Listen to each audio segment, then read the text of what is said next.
Bueno, pues yo lo que voy a hacer es os voy a contar un poquito las políticas que hay que tener en cuenta tanto en la parte de clima del clúster 5 como en el clúster 6 en una primera parte, y luego os voy a explicar qué son los KIPs, los Key Impact Pathways, y los impactos esperados y cómo esto modifica, digamos, cómo tenéis que redactar vuestra propuesta. Aunque, como veréis luego, no es tanto un cambio de conceptos, y porque al final es un poco lo que ya teníamos en Horizonte 2020, pero sí en la forma de cómo hay que explicar las cosas. Bueno, en primer lugar, vamos al bloque de políticas europeas en Clima y Cluster 6. Y lo primero que debemos tener en cuenta es que la I+D, lo que vamos a desarrollar en nuestros proyectos, no son un fin en sí mismo, sino que los proyectos son un medio para cumplir con los objetivos que la Unión Europea tiene marcados, no solo la Unión Europea, sino los países a nivel individual, los países que lo componen, y por lo tanto las políticas desarrolladas en la Unión Europea influyen en el contenido de los programas de trabajo, de los TOPIs, los resultados de los proyectos, pero a su vez también los resultados de los proyectos influirán sobre las futuras políticas, con los datos recogidos, las evidencias generadas, etcétera. Por lo tanto, nuestros proyectos van a tener que contribuir a la consecución de los objetivos marcados en esas políticas, y tenemos que tenerlas, por tanto, en cuenta a la hora de redactar nuestros proyectos para decir cómo vamos a influir. Las políticas a tener en cuenta aparecen reflejadas en los distintos documentos de Horizonte Europa, en los programas de trabajo, en los topics, y a veces también, bueno, pues puede haber políticas que, sin venir ahí reflejadas, nuestros proyectos puedan contribuir, y también podemos tenerlas en cuenta y mencionarlas. Y lo primero, disculpar un momento, es que se me cuela un sonido por ahí de alguien que no tiene apagado el micrófono, si es tan amable. Marta, ¿me podíais? Es que no, es que oigo Sí, un ruido muy fuerte. voy a intentar silenciarlo a ver si lo localizo, ¿vale? Gracias. Bueno, yo sigo, yo sigo. Primero voy a comentar las políticas a nivel global que hay, y luego paso a comentar las políticas a nivel más europeo. Entonces, a nivel global tenemos dos grandes políticas, que son los Objetivos de Desarrollo Sostenible y los compromisos de la COP21. En cuanto a los Objetivos de Desarrollo Sostenible, todos los hemos oído, son 17 objetivos con 169 metas propuestas entre esos 17 objetivos en distintas temáticas, ¿no? Como son el cambio climático, desigualdad, economía, innovación, consumo sostenible, etcétera. Y en la consecución de estos objetivos tienen que participar todos los actores de la sociedad, desde empresas, ONGs, administraciones, universidades. Y hay algunos que se mencionan específicamente en nuestros programas de trabajo. En el caso de Cluster 5 y en Clima y Cluster 6, pues tenemos, por ejemplo, el 2 referido al hambre cero, o el 3 referido a salud y bienestar, o el 6, el 7, el 8, el 9, bueno, la mayoría, 11, 12, 13, 14 y 15. En relación a estos objetivos de desarrollo sostenible, bueno, y en relación a otras políticas, es importante utilizar KPIs, que luego veremos que no son la distinción con los KPIs. Los KPIs son los Key Performance Indicators. Tenemos que utilizar indicadores, ¿no? Para ver qué grado de consecución o qué grado de contribución de nuestros proyectos. Pero no tenemos que inventar la rueda. Es decir, por ejemplo, con los Objetivos de Desarrollo Sostenible hay montones de guías sobre implantación en empresas, en entidades públicas, en ciudades, que podéis encontrar por internet, y os podemos dar información y enlace, e incluso indicadores ya desarrollados en la propia página de las Naciones Unidas. Si entráis en cada uno de los 17 objetivos, tiene sus propios indicadores desarrollados, pero también en otras páginas y publicaciones temáticas hay otro montón de indicadores que podéis utilizar en vuestras propuestas. Y luego está el Acuerdo de París de 2015. El Acuerdo de París, como sabéis, establece un marco global para evitar el cambio climático, manteniendo el calentamiento global muy por debajo de los 2 grados centígrados y poniendo todos los esfuerzos posibles para limitarlo a 1,5. También se aspira a reforzar la capacidad de los países para hacer frente a los efectos del cambio climático y apoyarlos en sus esfuerzos. Tenemos las contribuciones determinadas a nivel nacional de la Unión Europea en virtud del Acuerdo de París, que consiste en el compromiso de reducir las emisiones de gases de efecto invernadero al menos en un 40% para 2030. Ahora veremos que eso se ha vuelto más ambicioso. En diciembre de 2020, la UE presentó sus contribuciones determinadas a nivel nacional, actualizadas y mejoradas. marcando el objetivo de reducir las emisiones al menos en un 55 de aquí a 2030, también con respecto a los niveles de 1990. Pero no solo esta reducción de emisiones, sino también informar para facilitar la claridad, transparencia y comprensión de las contribuciones determinadas a nivel nacional y dar apoyo a los países a los que les puede costar más reducir esos niveles por su estado de la tecnología, su situación económica, etcétera. Y luego tenemos lo que son ya las políticas a nivel más europeo. Eh, Tras las elecciones europeas de mayo del 2019, la Unión Europea estableció una serie de prioridades que conforman la agenda política hasta 2024. Estas prioridades sirven para abordar los principales retos políticos, económicos o sociales. Y es en este marco en el que está Horizonte 20, o sea, el Horizonte Europa, en el que se encuentra Horizonte 2020. O sea, Horizonte Europa, perdón. Las prioridades son el resultado de un diálogo entre los líderes de la Unión Europea, instituciones, grupos políticos del Parlamento Europeo, etc. Y entonces, en junio de 2019 se presentó las prioridades en la agenda estratégica. Y son esas seis que veis ahí: Pacto Europeo, el Pacto Verde Europeo, la Europa adaptada a la era digital, la economía y servicio a las personas, una Europa más fuerte en el mundo, promoción de nuestro modo de vida europeo y un nuevo impulso a la democracia europea. Y como podéis adivinar, simplemente de leerlas, hay algunas que son claramente, pueden ser claramente influenciadas, digamos, por nuestros proyectos. Evidentemente, la primera es el Pacto Verde Europeo, que es a la que me voy a referir de forma inmediata. El Pacto Verde Europeo establece un plan de acción para impulsar el uso eficiente de los recursos mediante un paso de la economía lineal a una economía circular, restaurar la biodiversidad y reducir la contaminación. El plan describe las acciones, las inversiones necesarias y las herramientas de financiación disponibles, explica cómo garantizar una transición justa e inclusiva. La Unión Europea aspira a ser climáticamente neutra en 2050 y dentro de este pacto, en este sentido, se promulgó la Ley Europea del Clima para convertir este compromiso político en una obligación legal. Y es necesario, para conseguir este objetivo fundamental de ser climáticamente neutro en 2050, es necesario actuar en todos los sectores de la economía, invertir en tecnologías respetuosas con el medio ambiente, apoyar la industria para que innove, desplegar sistemas de transporte público y privado más limpios, baratos, sanos, descarbonizar el sector de la energía, actuar en el sector de la construcción, que los edificios sean más energéticamente más eficientes, colaborar con socios internacionales para mejorar las normas medioambientales mundiales, etc. Y esto se traduce en las 8 áreas que vemos en la diapositiva: realización de mayor nivel de ambición climática, suministro de energía limpia, movilización de la industria, uso eficiente de la energía y los recursos de la construcción, contaminación cero en el entorno, preservación y establecimiento de los ecosistemas y la biodiversidad, estrategia de la granja a la mesa y acelerar la transición hacia una movilidad sostenible e inteligente. 5 tienen un gran peso en el área de clima y el clúster 6, y ahora pasaremos a comentar. Y aparte, pues tenemos dos partes más transversales, que es que la Unión Europea también se compromete a dar apoyo financiero y asistencia técnica para ayudar a personas, empresas y regiones más afectadas por la transición hacia la economía verde, hacia la neutralidad climática en 2050, lo que se denomina el mecanismo para una transición justa, y que ayudará a movilizar al menos 100.000 millones de euros durante el periodo 21-27 en las regiones más afectadas. Pasamos a hablar un poquito de cada una de las partes que hay en el Pacto Verde Europeo. En primer lugar, la nueva estrategia de adaptación y la Ley Europea del Clima. La nueva estrategia de adaptación del cambio climático es uno de los pilares fundamentales de este Pacto Europeo. Pretende que trabajemos para conseguir una sociedad resistente al cambio climático, mejorar el conocimiento de los impactos climáticos, mejorando las soluciones de adaptación, intensificando la planificación de la adaptación y las evaluaciones de los riesgos climáticos, acelerando las medidas, etc.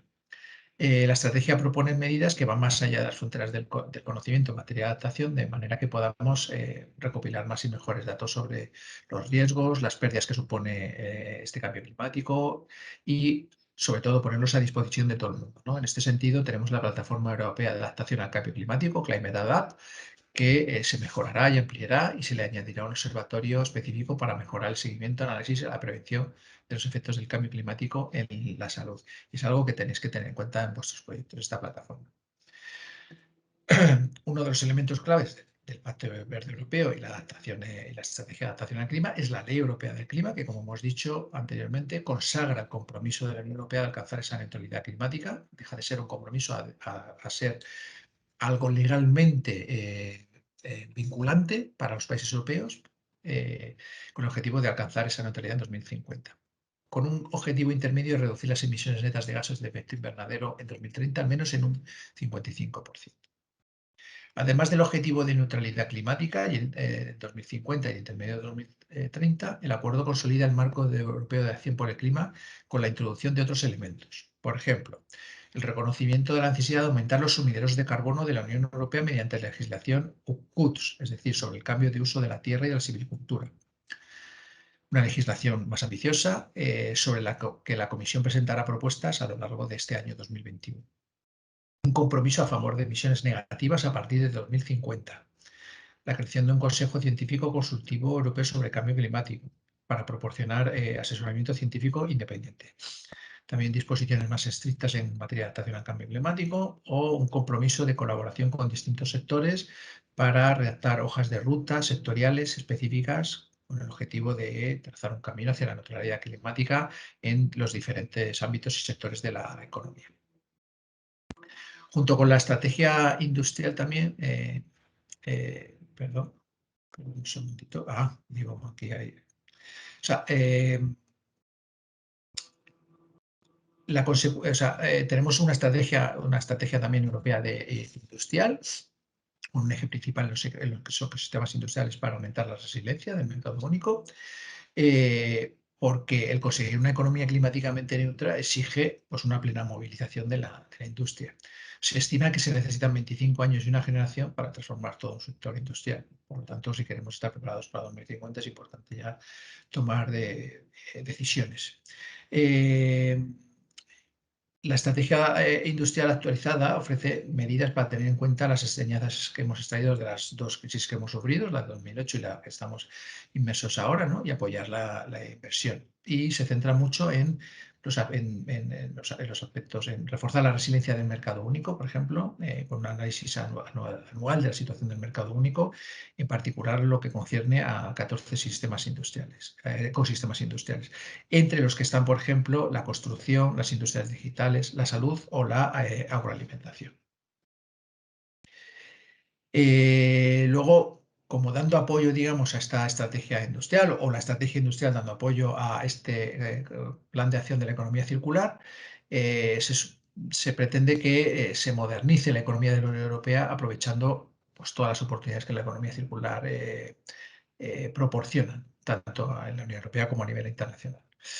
Uno de los objetivos esenciales de todo este nuevo marco político y la economía circular será estimular el desarrollo de nuevos mercados de productos climáticamente neutros y circulares, tanto dentro de la Unión Europea como fuera.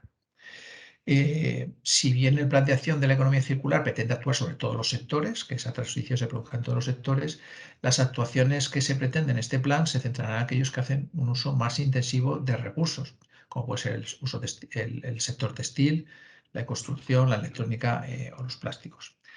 Además, este plan lo que también incluye son medidas para animar a que las empresas ofrezcan productos reutilizables, duraderos, reparables y para que los consumidores puedan elegirlos, que no solo estén disponibles, sino que además los consumidores tengan incentivos para elegir este tipo de productos. El plan de acción pues, ha establecido el derecho a la reparación, por ejemplo, y para poner coto a la obsolescencia programada de los dispositivos, sobre todo en el sector de la electrónica. Bueno, tiene muchas otras medidas que no vamos a pasar ahora a enumerar. La estrategia de la granja a la mesa, la llamada From Farm to the Fork, se basa principalmente, o sea, tiene varios objetivos, uno fundamental, que es la seguridad alimentaria y la inocuidad de los alimentos, pero estableciendo paralelamente otros objetivos muy importantes, que es garantizar que hay suficientes alimentos y que son asequibles y nutritivos, sin superar los límites del planeta, porque evidentemente tenemos un planeta finito, la población sigue incrementándose y tenemos que proporcionar esos alimentos asequibles y nutritivos y seguros a toda la población sin socavar los recursos que tenemos. Producción alimentaria sostenible con una reducción sustancial del uso de plaguicidas, antimicrobianos o fertilizantes, promoviendo la agricultura ecológica. Promover también el consumo de alimentos, dietas saludables más sostenibles, reducir el desperdicio de alimentos, luchar contra el fraude alimentario en la cadena de suministro o mejorar el bienestar de los animales. Objetivos concretos que se han establecido en esta estrategia, por ejemplo, reducir un 50% el uso de los plaguicidas químicos para 2030 o reducir las pérdidas de nutrientes al menos en un 50% sin alterar la fertilidad del suelo. Reducir también el uso de fertilizantes en al menos un 20% para 2030 o reducir en un 50% las ventas de antimicrobianos para animales de granja y acuicultura de aquí a 2030. Impulsar el desarrollo de los cultivos ecológicos con el fin de que en 2030 el 25% de todas las tierras agrícolas se dedique a la agricultura ecológica. O un mercado de etiquetado de alimentos sostenibles que abarque todos los aspectos nutricionales, climáticos, medioambientales y sociales. O por último, pues una reducción del 50% de los residuos alimentarios per cápita, tanto en comercio minorista como en consumidores también para 2030.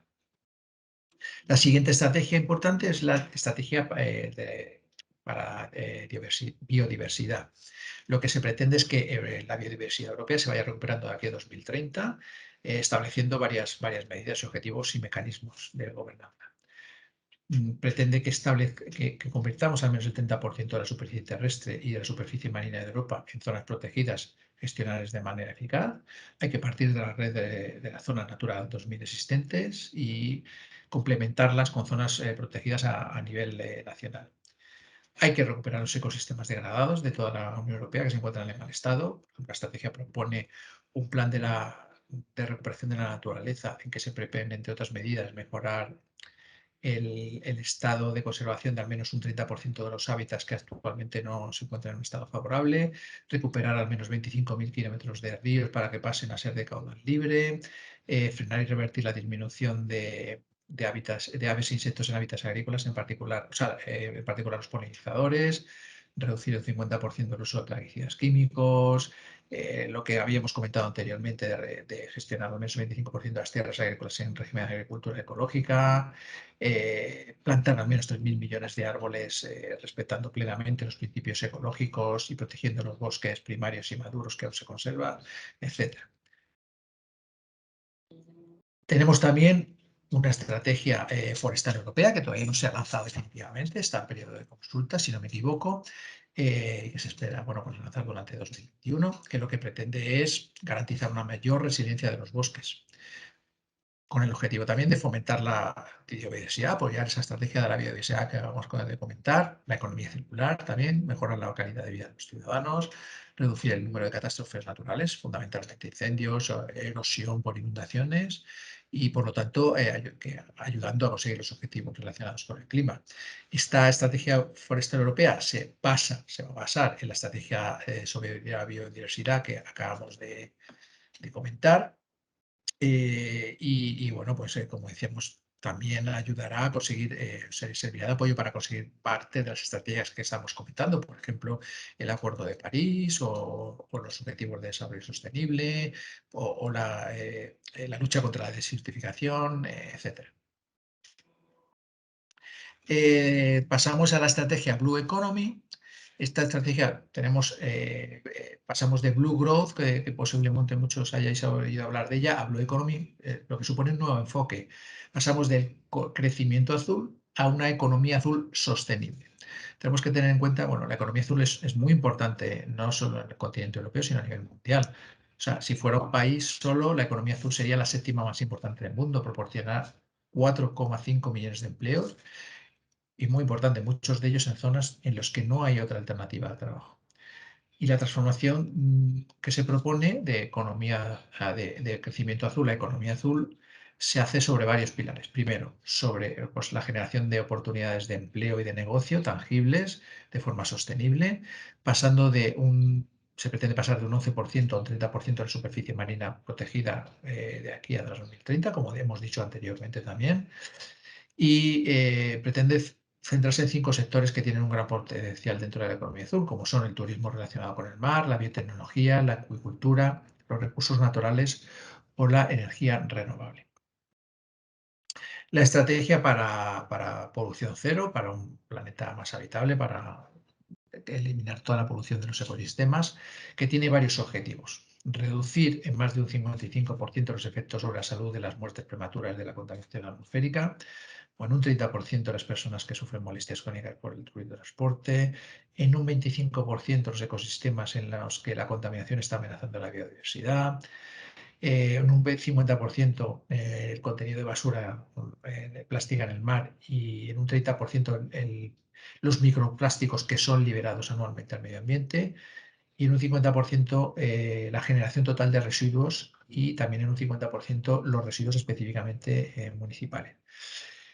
Al poner en práctica políticas que vayan encaminadas a la consecución de estos objetivos, estas políticas deben basarse en tres principios fundamentales, que son el principio de precaución y prevención. Segundo, que el daño ambiental siempre debe tratar de evitarse en el origen de la contaminación, no poner parches, sino tratar de evitar que ese daño se esté produciendo. Y por último, el principio de quien contamina paga. Como parte de la estrategia de economía circular, del Circular Action Plan, tenemos también una estrategia sobre plásticos, ¿no? y los plásticos de un solo uso.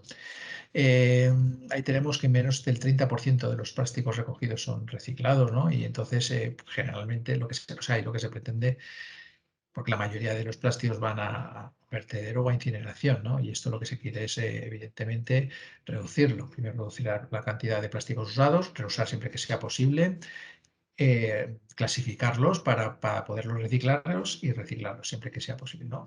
Lo que se pretende con esta estrategia es que, sobre plásticos, es que el reciclaje sea rentable para las empresas. Y lo que se quiere es desarrollar nuevas normas sobre envases para mejorar la reciclabilidad de los plásticos utilizados en el mercado y que también aumente la demanda de plástico reciclado, fomentar esta demanda. Al recogerse más plástico, cuando se recoja más plástico, se tienen que crear instalaciones de reciclaje mejoradas, ampliadas, con mejores sistemas de recogida selectiva y clasificación de residuos en toda Europa. Y también supondrá valor añadido mayor para la industria del petróleo. Luego tenemos los plásticos de un solo uso, ¿no? Lo que se han prohibido los plásticos de un solo uso, como platos, cubiertos, pajitas, bastoncillos, etcétera. Están prohibidos desde este 2021. Y además se establecen nuevos objetivos de reciclaje y más responsabilidad para los fabricantes. Hay que recuperar el 90% de las botellas de plásticos en 2029. En 2025, el 25% de plástico de las botellas debe ser reciclado y el 30% en 2030. Como comentábamos antes en el tema de contaminación cero, se refuerza el principio de contamina paga, en particular, por ejemplo, para el tabaco, que tiene residuos plásticos, y se introduce la responsabilidad ampliada para los productores. También, por ejemplo, la responsabilidad para el tema de aparejos de pesca, que los fabricantes tienen que asumir el coste de la recogida de redes perdidas en el mar, tienen que incluir en el etiquetado de los fabricantes de plásticos tienen que incluir en el etiquetado advertencias sobre el impacto ambiental de los cigarrillos, por ejemplo, de las tazas de plástico, de las toallitas húmedas, compresas higiénicas, todo este tipo de componentes. También se pretende reducir la contaminación marina con nuevas normas sobre las instalaciones portuarias de recepción, con medidas que garanticen que los residuos generados en los buques o recogidos en el mar no se abandonen, sino que vayan a tierra y se gestionen adecuadamente en tierra. Y por último, lo que se pretende también es incrementar el apoyo al desarrollo de materiales plásticos más inteligentes y reciclables. Y que se pueda también rastrear y eliminar las sustancias peligrosas y contaminantes, los plásticos reciclados, que son muchas veces los que impiden que esos plásticos se puedan reciclar, se puedan reutilizar. Y la última estrategia que voy a comentar, que es importante para estos dos clústeres, la parte de clima y la parte de clúster 6, es la estrategia de bioeconomía, que es uno de los mayores y más importantes sectores de la Unión Europea. Abarca la agricultura, la silvicultura, la pesca, la alimentación, la bioenergía, los productos de base biológica, etc. Tiene un volumen anual de unos 2 billones de euros, billones no anglosajones, sino billones de los que conocemos habitualmente en España, y el empleo de unos 18 millones de personas. La estrategia de la bioeconomía acelerará el despliegue de una economía europea sostenible.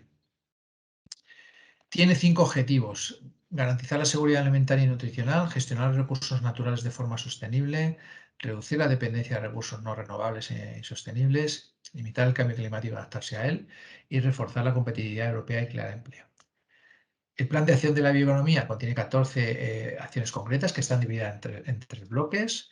Reforzar y ampliar los sectores de base tecnológica, desbloqueando inversiones, desplegar rápidamente las bioeconomías locales por toda Europa y comprender los límites ecológicos de la bioeconomía. No voy a enumerar las 14 acciones, simplemente dos o tres de ellas, que son como, por ejemplo, lanzar una plataforma de inversión temática en bioeconomía circular, desplegar refinerías sostenibles, sustitutivos de los materiales fósiles para que estos sean biobasados, reciclables y biodegradables, mejorar el conocimiento sobre la biodiversidad de los ecosistemas o promover nuevas prácticas para la bioeconomía que funcione dentro de los límites ecológicos seguros.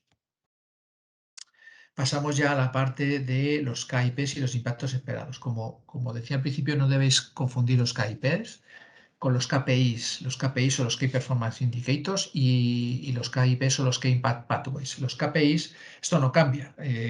Nosotros, tanto en los objetivos como en los impactos que utilicemos en nuestro proyecto y a lo largo de toda la propuesta, sobre todo en la parte de impacto, hay que dar números, hay que cuantificar todas las medidas, todo este tipo de medidas que utilicemos, todas las medidas, por ejemplo, para incrementar el impacto, todo hay que cuantificarlo y esto es muy importante a lo largo de toda la propuesta.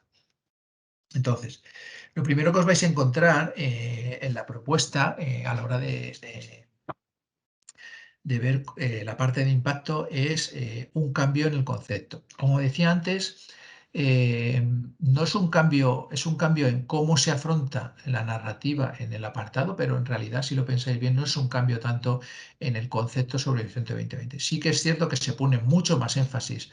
Cada vez ya se iba, es una tendencia que estaba en Horizonte 2020, poner más énfasis en el impacto y ahora todavía mucho más en Horizonte Europa. Se pretende que los proyectos vayan mucho al impacto, pero lo que se pretende es igual que, o sea, como en Horizonte 2020, y esto me lo habréis oído comentar mucha gente que haya asistido a talleres anteriores o que me haya preguntado, pedido revisar propuestas. Lo que se pretendía en Horizonte 2020, lo que se pretende ahora es que a la hora de enumerar los impactos, se utilicen los impactos que el propio proyecto genera a partir de los objetivos que hemos planteado, para justificar los impactos que al final va a conseguir en la economía global de la Unión Europea, ¿no? Lo que pasa que en las plantillas de Horizonte 2020 esto no estaba así especificado como tal, pero era lo que trascendía detrás de lo que quería la Comisión Europea. Ahora lo que se hace es ponerlos negro sobre blanco y nos da las herramientas, nos dice específicamente que la Comisión Europea quiere que lo hagamos así y cómo quiere que lo hagamos específicamente. Entonces, lo primero que nos pide es que hagamos una narrativa. Entonces, una narrativa para comentar cómo pasamos de los objetivos a los resultados del proyecto y de los resultados del proyecto a los resultados intermedios y de los resultados intermedios a los resultados a largo plazo y de estos a las políticas que hemos comentado durante el apartado anterior. Por ejemplo, aquí en el apartado A os dice describir la contribución de vuestros proyectos entre los resultados específicos que os piden en el top y resultados de los proyectos para llegar a los impactos más amplios en el largo término especificados en los destination de cada programa. Ahora veremos cómo lo concretamos eso durante la propuesta. Muy importante, hay que ser específico. También tendemos, no solo en la parte de impacto, sino en los objetivos y a lo largo de toda la propuesta, a meter mucha literatura. Y eso se debe acabar. ¿Por qué? Primero, por una cosa que comentaba Marta, porque los evaluadores son personas humanas, en la mayoría de los casos también son humanos, que tienen su vida familiar y que, evaluadores o evaluadoras, evidentemente, que tienen su vida familiar y su vida profesional y que esto lo hacen en los ratos que pueden y tienen un tiempo limitado y además que una cosa muy evidente, que es que se nos ha limitado enormemente la cantidad de páginas disponibles, por lo tanto tenemos que ir mucho más al grano. La comisión no quiere que pongamos literatura, sino que pongamos datos específicos, impactos específicos. Veremos que hay tres tipos, digamos, de impactos y resultados del proyecto, fundamentalmente, pero no exclusivamente. Los científicos, los económicos y tecnológicos y los sociales. Ahora veremos también qué importancia tiene sobre la escritura de la propuesta y su significancia. Y como decía, los resultados y los impactos deben ser los que ofrezcan una contribución directa. No quiere decir que nos tengamos que ceñir específicamente a los que nos dice el topic. Podemos incluir impactos adicionales, como venía ocurriendo en Horizonte 2020. Pero tienen que ser impactos claros y directos de nuestro proyecto. No pueden ser impactos traídos por los pelos, ¿no? ¿Y dónde nos vamos a encontrar un poco a qué tenemos que responder? Pues lo primero, tenemos que partir de los Key Strategy Orientations, del plan estratégico que hay en cada uno de los clústeres, y esto nos lo vamos a encontrar en las introducciones de los programas, en el plan estratégico o en las introducciones de los programas de trabajo. Estos Key Strategic Orientations se transforman en unos impactos específicos, que son los que debemos responder a largo plazo. Y estos impactos específicos que se reflejan o sea, perdón, impactos específicos, no, expected impacts, que son los que se transforman en los destinations.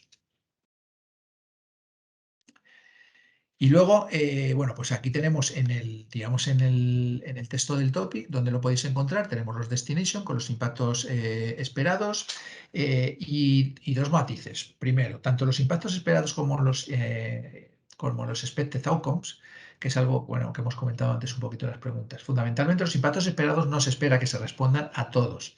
Generalmente lo que nos va a poner es que debemos responder a uno o varios. Con que respondamos a uno es suficiente. No pensemos que por responder a muchos nuestra puntuación va a ser mejor. ¿Por qué? Porque además tenemos un presupuesto limitado en los proyectos y lo que hagamos tiene que ser un compromiso entre lo que nos piden y el dinero que tenemos. No podemos querer resolver el mundo con el proyecto porque el presupuesto es limitado.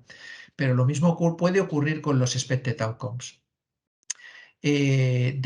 Como nos dice ahí, la propuesta de contribuir a los impactos del destination y del topic, y en algunos casos, en este que os he señalado, sí nos pide que respondamos a todos los outcomes, pero esto no tiene por qué ocurrir siempre. Hay topics en los que nos piden uno o varios o algunos. Nosotros tenemos que ser los que elijamos cuáles son los que vamos a responder. ¿Cómo establecer la narrativa? Pues la narrativa, como os decía, no tiene que ser algo muy diferente de Horizonte 2020 en el sentido de la filosofía que subyace detrás de ello.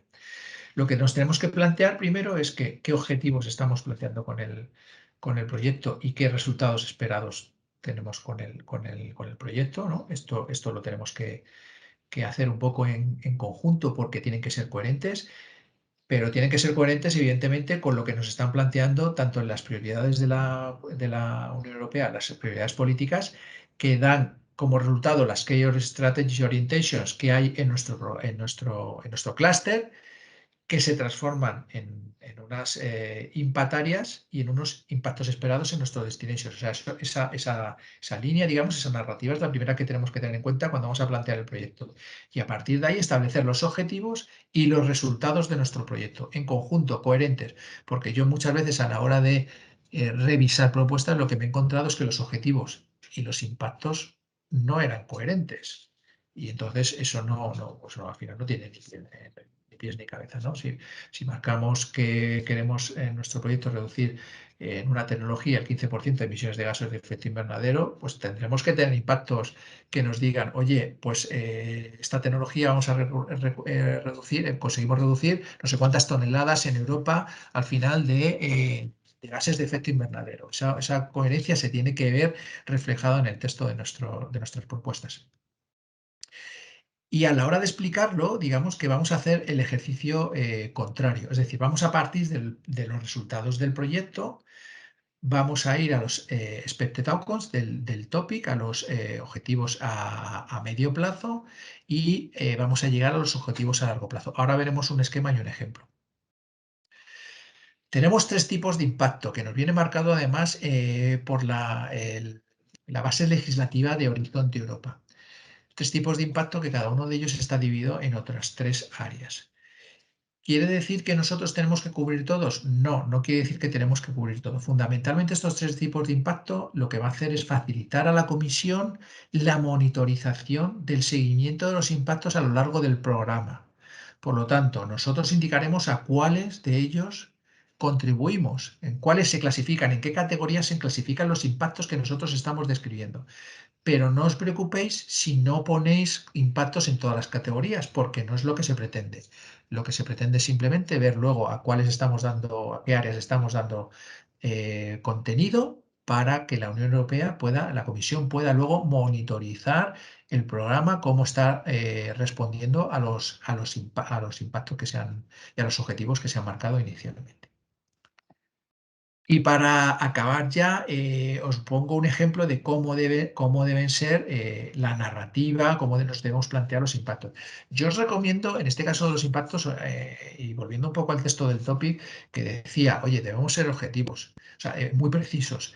Yo lo que os recomendaría es que no pusierais párrafos largos, sino que os ciñerais a poner líneas de impactos. Primero, ¿cuáles son los resultados de mi proyecto? Los que se esperan, dentro de los que se esperan en el top, lo que se está diciendo, y otros resultados que no se esperan, pero que también son tangibles, ¿no? A partir de todos los inputs que estamos poniendo a disposición del proyecto.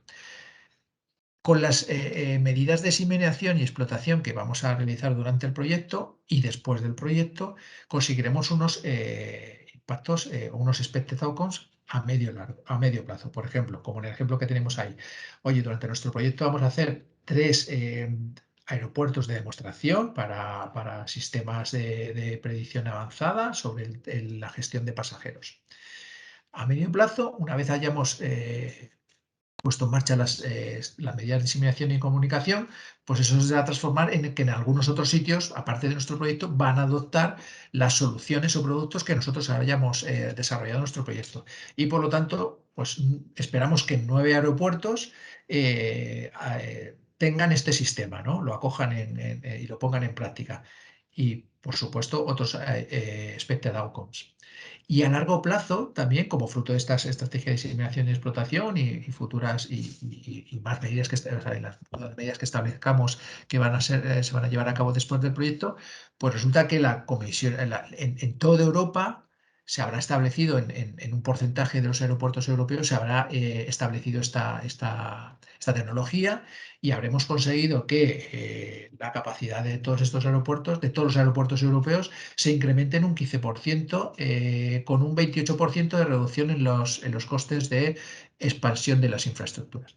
Pues esta es un poco la narrativa y la filosofía que tenemos que seguir en todos los impactos, de todos los resultados, llegando a los impactos. Y a partir de aquí también, una cosa que no viene en ese diagrama, pero que tenemos que explicar también, es cómo ese incremento en la capacidad del 15% en el flujo de pasajeros y reducción del 28% de los costes influyen las políticas que hemos enumerado. Evidentemente aquí, como es un ejemplo de movilidad, no tenemos ninguna estrategia de movilidad involucrada en Cluster 6 y en el tema climático, pero esto lo podemos hacer extensible, evidentemente, a cualquiera de nuestros impactos y explicar al final de esto cómo cada uno de esos expected impacts a largo plazo va a influir sobre los objetivos generales de las políticas europeas. Y bueno, pues yo con esto he terminado.